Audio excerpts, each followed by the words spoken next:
Hi guys, I am Isa, and today we're going to learn about constraints and table altering in SQL. Anyways, right now I've set up two tables.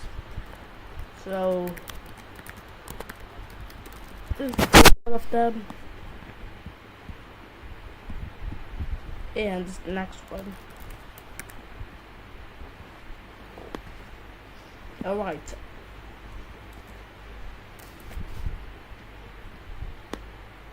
So the first constraint is called a primary key. So like for example, if we describe the employee table, then if we describe the employee table, the emp ID here is the primary key. As you can see here in the key, it says PRI. Anyways, so yeah, you probably know what the primary key does. It's the key that's used to identify it. But there's also something called a foreign key. So let's describe the client table. This manager ID is a foreign key, and referring to the emp ID table on the emp ID key on the employee table. So like if you want to delete one of the employees, you can't do that yet because they still have a client attached to them. Anyway, let's just quickly review what we have in these tables. So select everything from employee. As you can see, here are the things. This is everything from clients. And here are the clients. Anyways.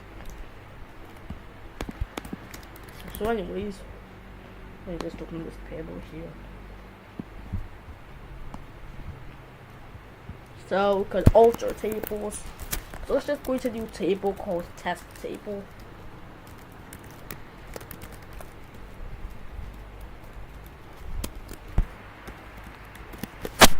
In this test table, we're just going to write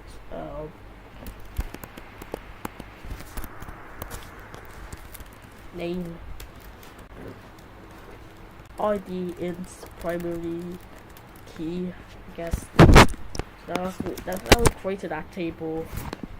As you can see, it's a table thing. So let's describe the table. It's going to have only that ID, but we can alter the table. So altering test table.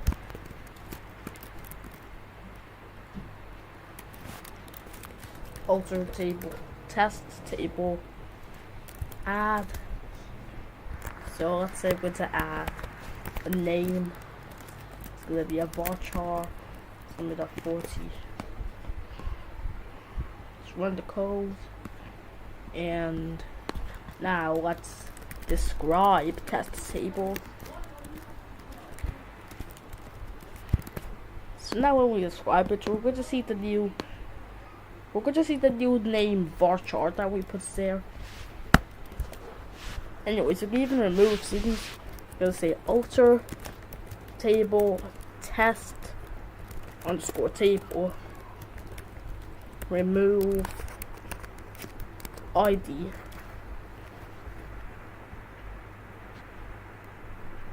We can't remove ID, so because it's the primary key.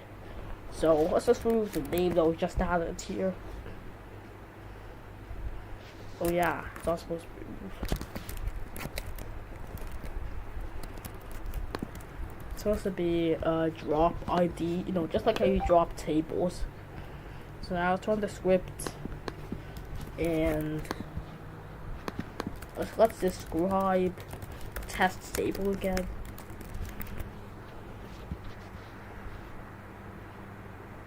It's only gonna have the name, which is not a primary key.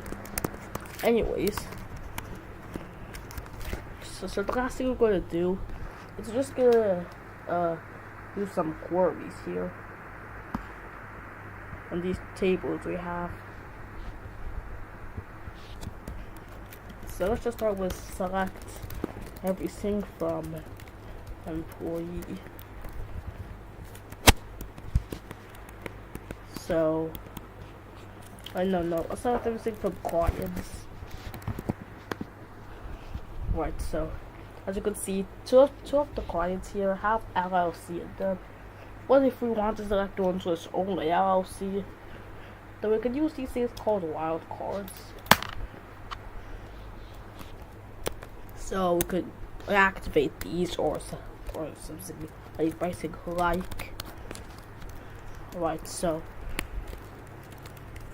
percentage sign means any number of characters. Underscore means one character. For example, this, if I just write a question mark sign,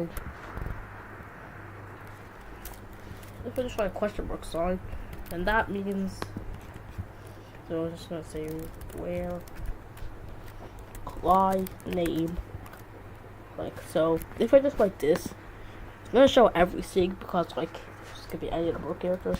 If I write this, they show nothing because they're like there's no one lists only one number of characters. Our original goal was to have the ones which had LLC in them. So let's do that. Gonna have any number of characters and then LLC.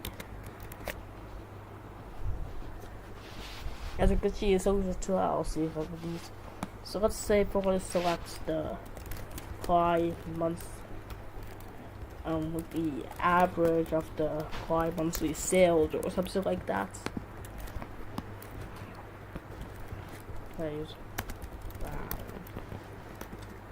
Okay, yeah. Well, whatever. Anyways.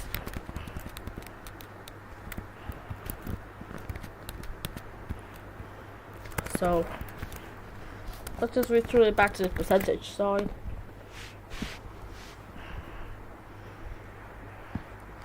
So let's try select everything from clients.